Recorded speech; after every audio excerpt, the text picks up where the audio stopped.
Gyandeep coaching সেন্টারে তোমাদের স্বাগতম। আজ আমরা নবম শ্রেণীর আকাশে সাতটি তারা কবিতা সম্পর্কে আলোচনা করব। আকাশে সাতটি তারা কবিতাটি লিখেছেন জীবনানন্দ দাশ। রবীন্দ্রনাথের পরবর্তী সময়ের অন্যতম শ্রেষ্ঠ এবং জনপ্রিয় কবি হলেন জীবনানন্দ দাশ। 1899 খ্রিস্টাব্দের 18 ফেব্রুয়ারি বর্তমান বাংলাদেশের বরিশালে জন্মগ্রহণ করেন। তার পিতার নাম সত্যানন্দ দাশ এবং মায়ের নাম কুসুম কুমারী দেবী। তার প্রথম কাব্যগ্রন্থ 1987 প্রকাশিত হয় ঝরা পালক। তারপর একে একে প্রকাশিত হতে থাকে তার কাব্যগ্রন্থগুলি, যেমন ধূসর পাণ্ডুলিপি 1936, বনলতা সেন 1942, সাতটি তারা তিমির 1948, রূপসী বাংলা 1957। 1954 খ্রিস্টাব্দের 14 অক্টোবর মৃত্যু হয়। আকাশের সাতটি তারা কবিতাটি জীবনানন্দ দাশের রূপসী বাংলা কাব্যগ্রন্থ থেকে নেওয়া হয়েছে। কবি এই গ্রন্থটি উৎসর্গ করেছেন আবহমান বাংলা বাঙালিকে। এই কাব্যগ্রন্থটি কবির মৃত্যুর পরে প্রকাশিত হয়। কবিতাটি এই কাব্যগ্রন্থের 6 সংখ্যক কবিতা। এই গ্রন্থের অন্তর্গত কবিতাগুলির নামকরণ কবি করে যাননি। এই গ্রন্থের সমস্ত কবিতাগুলির প্রথম যে লাইনটি আছে সেই লাইনগুলোকে ধরে সংকলকেরা নামকরণ করেছেন। যাই হোক, আমরা কথা না বাড়িয়ে লাইন বাই লাইন কবিতাটির আলোচনা করব। আকাশে সাতটি তারা যখন উঠেছে ফুটে, আমি এই ঘাসে বসে থাকি। কবি আলোচ্য লাইনটাই সাতটি তারার প্রসঙ্গ এনেছেন। এই সাতটি তারাকে একসঙ্গে সপ্তর্ষি মণ্ডল বলা হয়, অর্থাৎ সপ্ত ঋষি, মানে সাতটি ঋষি নাম অনুসারে এই সপ্তর্ষি মণ্ডল নামটি হয়ে আছে। এই সাতটি ঋষি নাম হলো মরীচি, অত্রি, অঙ্গিরা, পুলস্ত, পুলহ, ক্রতু, বশিষ্ঠ। এই সাতজন ঋষি নামে নক্ষত্রপুঞ্জের নাম সপ্তর্ষি মণ্ডল। কবি লাইনটার মধ্য দিয়ে আমাদেরকে তুলে ধরেছেন আকাশে সাতটি তারা যখন ফুটে উঠেছে তখন ঘাসে বসে থাকেন। কামরাঙা লাল মেঘ যেন মৃত মণিয়ার মতো গঙ্গা সাগরে ঢেউ ডুবে গেছে। কামরাঙা হলো এক ধরনের পাতশিরা বিশিষ্ট টক ফল। এই ফলটি পাকলে হলদেটে লাল আকার ধারণ করে। কবি মেঘকে যেন এই কামরাঙা ফলের সঙ্গে তুলনা করেছেন। কবির মত অনুযায়ী কামরাঙা লাল মেঘ যেন মৃত মনিয়ার মতো গঙ্গা সাগরে ঢেউ ডুবে গেছে। মনিয়া হলো এক ধরনের ছোট পাখি। এই মৃত মনিয়া পাখিটা যেমন করে গঙ্গা সাগরে ঢেউ ডুবে গেছে, ঠিক তেমন করে কবি কামরাঙা লাল মেঘকে মিলিয়ে যেতে দেখেছেন। আসিয়াছে শান্ত অনুগত বাংলার নীল সন্ধ্যা।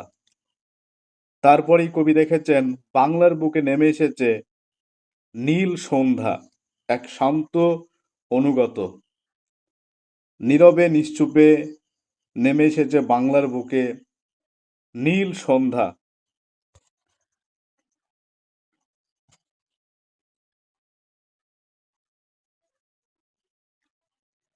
কেশবতী কন্যা যেন এসেছে আকাশে।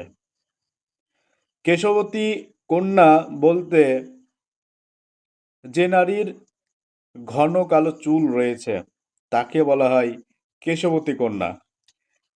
কবির মনে হয়েছে এই যে বাংলার নীল সন্ধ্যা তা যেন এক কেশবতী কন্যার, অর্থাৎ কেশবতী কন্যার চুলের সঙ্গে বাংলার সন্ধ্যাকে তুলনা করেছেন। আমার চোখের পরে, আমার মুখের পরে চুল তার ভাসে। আমার চোখের পরে বলতে কবির চোখের উপরে, কবির মুখের ওপরে চুল তার ভাসে। কার চুল? কেশবতী কন্যার চুল ভাসে। অর্থাৎ বাংলার এই যে নীল সন্ধ্যা কবিকে স্পর্শ করে যায়। পৃথিবীর কোনো পথে এ কন্যারে দেখিনি কো। আসলে এই কন্যা হলো একজন কল্পনারী। তিনি কোথাও এ কন্যারে দেখেননি। দেখি নাই অত অজস্র চুলের টুমা, হিজলে কাঠালে জামে ঝরে অবিরত। শুধু কবির মুখের পরে, চোখের পরেই কেশবতী কন্যার চুল ভাসে তাই নয়, এই বাংলার যে নীল সন্ধ্যা, এই নীল সন্ধ্যা প্রকৃতির কেউ স্পর্শ করে গেছে। বিশেষ করে বাংলার যে চিরপরিচিত গাছ হিজল, কাঁঠাল, জামে সমস্ত কিছুতে এই রূপসী চুলের চুমা ঝরে পড়ে। জানি নাই এত স্নিগ্ধ গন্ধ ঝরে রূপসী চুলের বিন্যাসে। কবি জানেন না যে রূপসী চুলের বিন্যাসে এত স্নিগ্ধ গন্ধ ঝরে পড়ে। পৃথিবীর কোনো পথে নরম ধানের গন্ধ, কলমির ঘ্রাণ, হাঁসের পালক, স্বর, পুকুরের জল, চাঁদা সরপুটিদের মৃদু ঘ্রাণ, কিশোরী চাল ধোয়া ভিজে হাত, শীত হাতখানা, কিশোরের পায়ে দলা মোতা ঘাস, লাল লাল বটের ফলের ব্যথিত গন্ধের ক্লান্ত নীরবতা, এরই মাঝে বাংলার প্রাণ।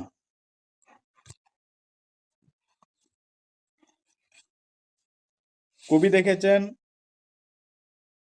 পৃথিবীর কোনো পথে নরম ধানের গন্ধ,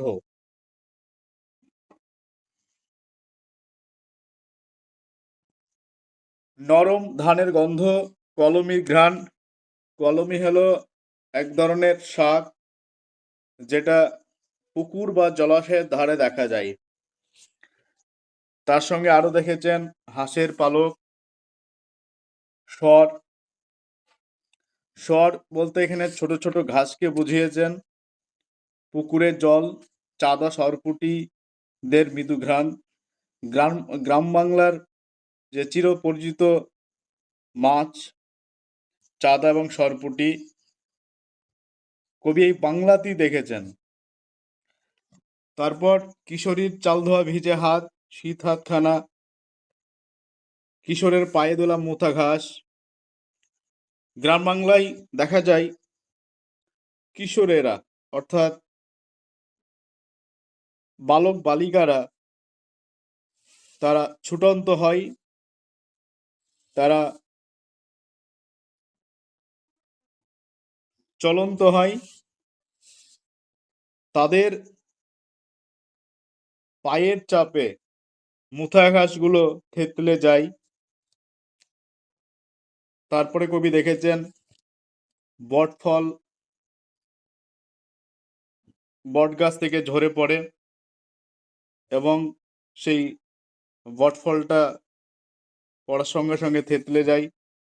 আর তার যে ব্যথা এবং তার ক্লান্ত নীরবতা, এইসবই মাঝেই পেয়েছেন কবি বাংলার প্রাণ। আকাশে ৭টি তারা যখন উঠেছে ফুটে, আমি পাই টের।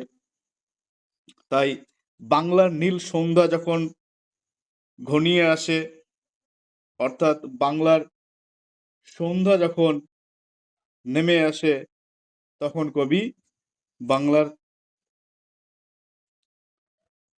যে ৭টি তারা আকাশে উঠেছে সেটা টের পান, উপলব্ধি করতে পারেন, বুঝতে পারেন।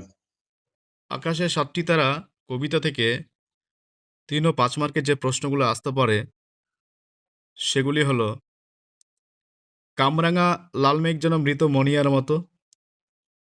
কামরাঙা লাল মেঘ কি? তাকে মৃত মণিয়ার মতো বলা হয়েছে কেন? কেশবতী কন্যা যেন এসেছে আকাশে। কেশবতী কন্যা কে? তাকে এমন বলার কারণ কি?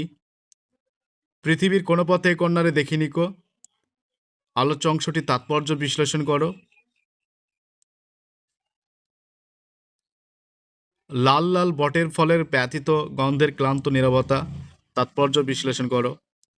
এরই মাঝে বাংলার প্রাণ, তাৎপর্য বিশ্লেষণ করো। আর একটা প্রশ্ন আসে, আকাশে সাথী তারা কবিতায় যে বঙ্গ সৌন্দর্যের চিত্র প্রকাশিত হয়েছে তা আলোচনা করো। এই প্রশ্নগুলো দেখে নিলে আকাশে সাতটি তারা কবিতা থেকে সব প্রশ্নের কমন পেয়ে যাবে। যদি ভিডিওটি ভালো লেগে থাকে, ভিডিওটা বন্ধুদের মধ্যে শেয়ার করো, লাইক, কমেন্ট এবং সাবস্ক্রাইব করে পাশে থাকো।